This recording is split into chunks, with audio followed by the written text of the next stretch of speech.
Hello दोस्तों, स्वागत है आप सभी का लर्न इंडिया 97 में। और स्वागत है उस क्लास में जहां जीत होती है जीतने की। जीतना है अपने आप से, अपने उस आलस से जो हमें सपने तो दिखाता है लेकिन पूरे करने की जीत नहीं देता, तो उससे आगे जीतना है। अच्छा, हम लोग सपने कितना देखते हैं ना कि हाँ, हम जैसे कोई हमसे आर्ग्यूमेंट करता है या कुछ भी बहस करता है तो मन में वो चलता रहता है ना कि हाँ, एक जॉब आने दो, फिर तुम ऐसे तो नहीं बात करोगे हमसे। ये सोचने में कितना अच्छा लगता है ना।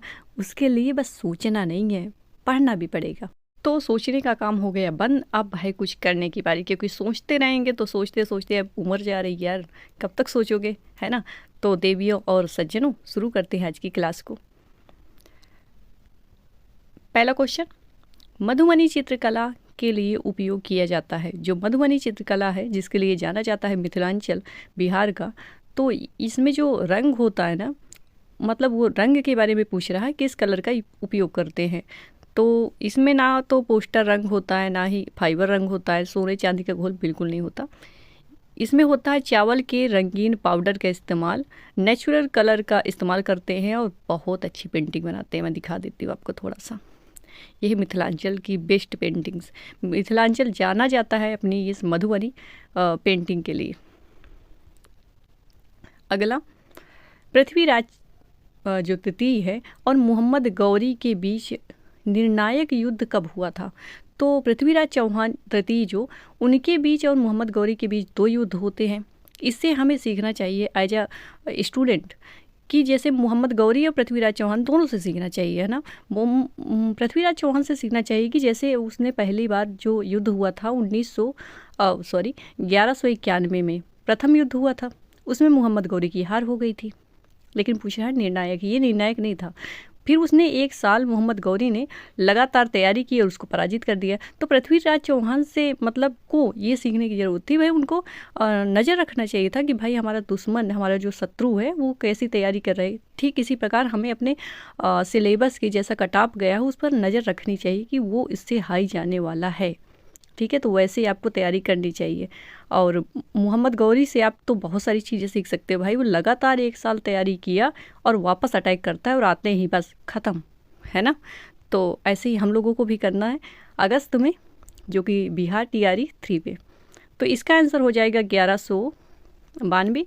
तो इसमें ये निर्णायक युद्ध होता है और इसके बाद ही भारत में जो मुस्लिम सत्ता है उसकी स्थापना हो जाती है। तो ये बिल्कुल निर्णायक युद्ध था।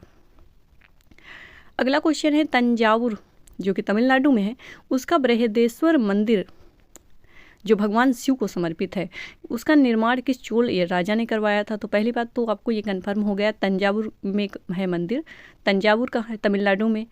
तो ये बृहदेश्वर मंदिर किसको समर्पित है, तो भगवान शिव महादेव को समर्पित है। ये किस चोल राजा ने बनवाया था, तो राजराज प्रथम ने इसका निर्माण करवाया था। अगला क्वेश्चन देखिए, हौज खास कहाँ है, जिसको शाही टंकी भी कहते थे। तो हौज खास दिल्ली में है, जिसका निर्माण करवाया था अलाउद्दीन खिलजी ने। वही अलाउद्दीन खिलजी जिसकी बाजार व्यवस्था के लिए हम उसको काफ़ी जाना जाता है। दाग प्रथा और हुलिया, ऐसी बहुत सारी बाजार व्यवस्था तो उसकी बहुत ही ज़्यादा फेमस है। तो ये शाही टंकी कहें या हौज खास, ये जलाशय के लिए था स्पेशली। अगला क्वेश्चन, इब्न बत्तूता रेहला नाम की पुस्तक लिखी इन्होंने, तो ये किस देश से आए थे, ये क्वेश्चन पूछ रहा है। तो मोरक्को का निवासी था और ये भारत आया था। अगला क्वेश्चन, चर्च वाली गोथिक शैली, यहाँ पर मैंने इमेज भी इसकी लगा दी ताकि आप बेहतर समझ सको। चर्च, ये गोथिक शैली का संबंध किससे है, तो चर्च से है, चर्च के निर्माण में। तो इसका शैली का निर्माण सर्वप्रथम किस देश में हुआ था, तो चर्च गोथिक शैली का निर्माण सर्वप्रथम फ्रांस में हुआ था। याद रखेंगे, काफ़ी फेमस क्वेश्चन है, काफ़ी बार पूछा भी जाता है। ठीक है, ऐसे मत सोचना, ये सारे वेरी इंपॉर्टेंट क्वेश्चन है और सारे NCERT से ही हैं। तो ये जो चर्च में आप ऊपर देख रहे हो, ये तो चर्च शायद भारत का ही है। ये आप जो ऊपर देख रहे हो ना लंबा सा, तो ये गोथिक शैली है। इससे ना दूर से ही दिख जाता है वो चर्च। तो ये जो नुकीली से बनी चीज़ है ना, तो ये मंदिर में भी रहता है शायद, पर चर्च में ऐसे स्पेशली।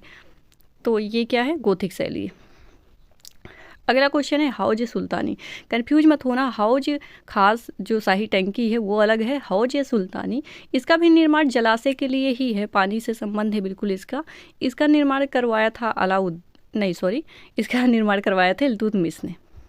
ठीक है, मुझसे भी गलती हो रही है, कह रही हूँ ना ये कन्फ्यूज करता है। तो इसका निर्माण तो इल्तुतमिश ने करवाया था और ये आम जनता के लिए भी था। अगला क्वेश्चन, मक्का का प्रस्थान द्वार किसे कहते हैं? तो मक्का का प्रस्थान द्वार, मक्का जाने का मतलब प्रस्थान द्वार है सूरत, क्योंकि वहाँ से ही मक्का मदीना के लिए जो जहाज़ें हैं वो जाती हैं सूरत से, इसलिए इसको मक्का का प्रस्थान द्वार कहते हैं। एनसीईआरटी का क्वेश्चन है ये। अगला क्वेश्चन है, हम्पी नगर।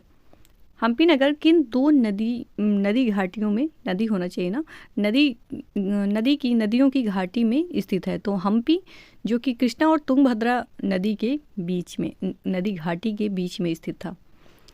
अगला, मार्टिन लूथर बहुत ही फेमस है, इन्होंने बाइबिल का अनुवाद किस भाषा में किया? तो मार्टिन जो लूथर हैं ये खुद जर्मन के ही थे, जर्मनी से थे, इसलिए इन्होंने भाषा भी जर्मन ही होगी, है ना।